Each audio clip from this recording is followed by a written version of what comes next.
কুড়িগ্রামের চিলমারিতে ব্রহ্মপুত্র নদের ডান তীর রক্ষা বাঁধে ফের ধস দেখা দিয়েছে। মাত্র 15 দিনের ব্যবধানে একই এলাকায় নতুন করে প্রায় 60 মিটার ব্লক নদীগর্ভে বিলীন হয়ে গেছে।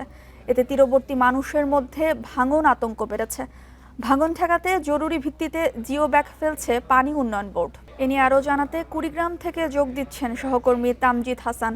তামজিদ, 15 দিনের ব্যবধানে একই জায়গায় আবারও ধস দেখা দিয়েছে। প্রশাসন এ ব্যাপারে কার্যকর কোনো উদ্যোগ নিয়েছে কিনা এবং নদী পাড়ের মানুষ তাদের ভোগান্তি নিয়ে কি বলছে?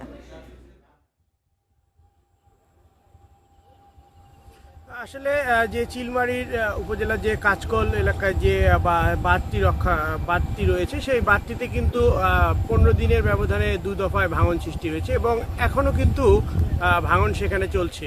অর্থাৎ কখনো একটি পয়েন্টে ভাঙন হয়, সেখানে জিও ব্যাগ করলে ভাঙনটি আর এক পয়েন্টে গিয়ে হয়। তো এই ভাঙন 2 দিন ধরে ওখানে চলছে, কিন্তু আমরা প্রশাসনের খুব তেমন তৎপরতা দেখিনি। যদিও পানি উন্নয়ন বোর্ড শুধু সেখানে জিও ব্যাগ ফেলছে, কিন্তু প্রশাসনের পক্ষ থেকে ওই এলাকায় আমাদের বাসিন্দাদের যারা জানিয়েছেন যে তেমন শুকনো খাবার অথবা আর্থিক সহায়তা কিন্তু এখন পর্যন্ত প্রদান করা হয়নি। ওই এলাকার বাসিন্দারা এখন আতঙ্কে দিন কাটাচ্ছে। যদি এই বাঁধটি বিলীন হয়ে যায়, শুধু ওই এলাকা না, পাশাপাশি চিলমারি শহর রক্ষাও কিন্তু কঠিন হয়ে দাঁড়াবে। আর সকাল থেকে আমরা দেখতে পাচ্ছি এখনও বৃষ্টি হচ্ছে, সকালেও বৃষ্টি ছিল এবং সাথে একটু ঝড়ো হওয়ার অবস্থা ছিল, এখনও যেটি বিদ্যমান। এ ধরনের অবস্থা কিন্তু নদীপাড়ের মানুষের জন্য আরও আতঙ্ক ডেকে আনছে বলে তারা আমাদের জানাচ্ছে। তারা বলছে যদি এ ধরনের বৃষ্টিপাত হয় তাহলে পরিস্থিতি আরও ভিন্ন দিকে প্রবাহিত হতে পারে।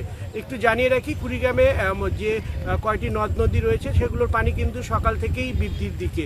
আমরা সর্বশেষ 6 ঘন্টার যে পরিসংখ্যানটি পানি উন্নয়ন বোর্ড আমাদের দিয়েছে, সেখানে আমরা দেখেছি যে প্রতিটি নদীর পানি গড়ে 2 থেকে 13 সেন্টিমিটার পর্যন্ত বৃদ্ধি পেয়েছে। যদিও তা বিপদসীমা অতিক্রম করেনি, তবে পানি উন্নয়ন বোর্ড বলছে যদি এই অবস্থা চলমান থাকে তাহলে তা বিপদসীমা ছুঁই করবে এবং কোনো পয়েন্টে সেটি অতিক্রম করতে পারে। সবচেয়ে বিপজ্জনক অবস্থানে রয়েছে নাগেশ্বরী উপজেলার দুধকুমার নদের পানি। এই পানি কিন্তু গত 6 ঘন্টায় 13 সেন্টিমিটার বৃদ্ধি পেয়েছে।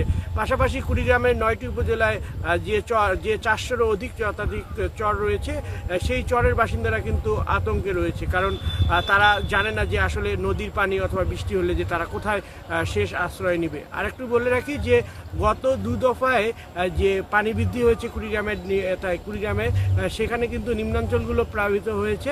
পাশাপাশি কড়াই বরিশাল যে চিলমারি একটি চর, সেখানে কিন্তু ব্যাপক ভাঙন হয়েছে, প্রায় 20টি বসত বাড়ি সেখানে কিন্তু বিলীন হয়ে গিয়েছে। তো এই ছিল আমার কাছে কুড়িগ্রাম থেকে নদ নদীর পানি বৃদ্ধি ও নদী ভাঙন পরিস্থিতির সর্বশেষ। কুড়িগ্রাম থেকে বিস্তারিত জানাচ্ছিলেন সহকর্মী তামজিদ হাসান।